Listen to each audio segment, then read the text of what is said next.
Hi అందరికీ welcome to our YouTube channel. అందరు ఎలా ఉన్నారు? మనం రెగ్యులర్గా చేసుకునే ఎగ్ కర్రీ కాకుండా డిఫరెంట్గా టేస్టీగా ఉండే మన నెల్లూరు స్టైల్ ఆమ్లెట్ పులుసు ఎలా చేసుకోవాలో ఈ రోజటి వీడియోలో చూద్దాము.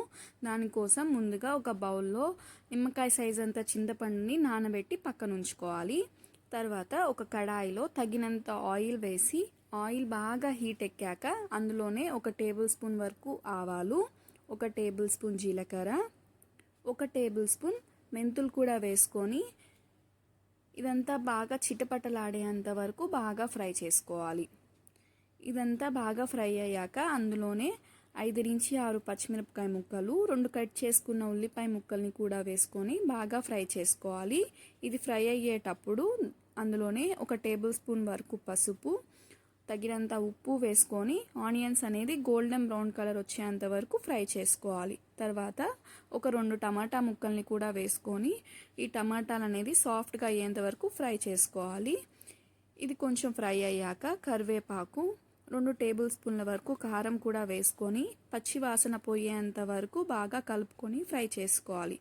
ఇప్పుడు మనం ముందుగా నానబెట్టుకున్న చింతపండు గుజ్జుని ఇందులో వేసుకొని మనకి పులుపుకు తగ్గట్టుగా మనం చింతపండు గుజ్జును వేసుకుంటే సరిపోతుంది.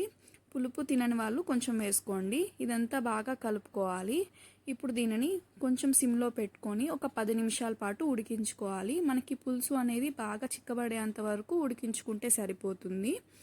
తర్వాత ఆమ్లెట్ కోసము ఒక కడాయిలో కొంచెం ఆయిల్ వేసి సన్నగా కట్ చేసుకున్న పచ్చిమిరపకాయ ముక్కలు, అలాగే 2 ఉల్లిపాయ ముక్కలను కూడా వేసుకొని ఫ్రై చేసుకోవాలి. ఈ ఫ్రై చేసేటప్పుడు లైట్గా సాల్ట్, కొంచెం పసుపు కూడా వేసుకొని ఆనియన్స్ అనేది బాగా సాఫ్ట్ అయ్యేంత వరకు ఫ్రై చేసుకుంటే సరిపోతుంది. ఇది ఫ్రై అయ్యాక దీన్ని కొంచెం చల్లారి పెట్టాలి.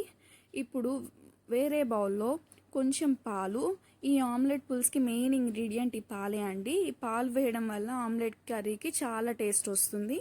లైట్గా సాల్ట్, కారము, అలాగే కొంచెం మిరియాల పొడి కూడా వేసుకొని ముందుగా ఫ్రై చేసుకున్న ఆనియన్స్, మిర్చిని కూడా అందులోనే వేసుకొని బాగా కలుపుకోవాలి.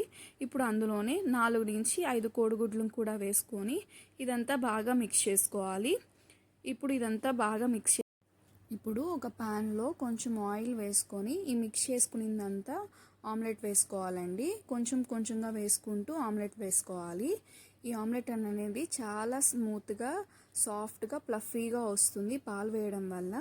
ఈ ఆమ్లెట్ని 2 వైపులుగా కాల్చుకోవాలి. అలా అయితేనే మనకి స్మెల్ లేకుండా ఉంటుంది కర్రీలో వేసినప్పుడు. ఇది బాగా ఫ్రై అయ్యాక చిన్న పీసెస్గా కట్ చేసుకోవాలి. ఈ చిన్న పీసెస్ని మనం ముందుగా ఉడికించుకున్న పులుసులో వేసుకోవాలి.